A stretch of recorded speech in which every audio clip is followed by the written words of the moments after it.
কিরে জান্নাত, বোন তোর কি হয়েছে? তুই কাঁদছিস কেন?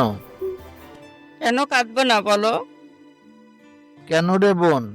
কি হলো যে তোকে কাঁদতে হবে? কি হয়েছে আমাকে বল। কি হয়েছে আমাকে বল বোন।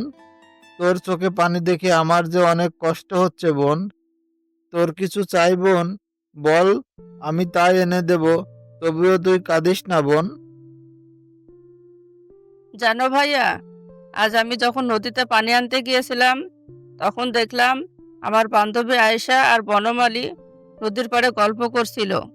তুমি তো জানো ভাইয়া, আমি বনমালীকে ভালোবাসি। ওদের গল্প করা দেখে আমার গা জ্বলে যাচ্ছিল, তাই আমি কাঁদছি ভাইয়া। বনমালী শুধু আমার ভাইয়া। তুই যে বনমালীকে ভালোবাসিস সেটা তো আমি জানি, কিন্তু তুই কি কখনো বনমালীকে বলেছিস যে তুই বনমালীকে ভালোবাসিস? না ভাইয়া, আমি যে বনমালীকে পছন্দ করি সেটা আমি কখনো বলিনি ওকে। তবে আমার বিশ্বাস বনমালীও আমাকে ভালোবাসে। ঠিক আছে, আয়েশা যেহেতু তোর ভালোবাসার পথের কাঁটা, আমি ওকে সরিয়ে দিব।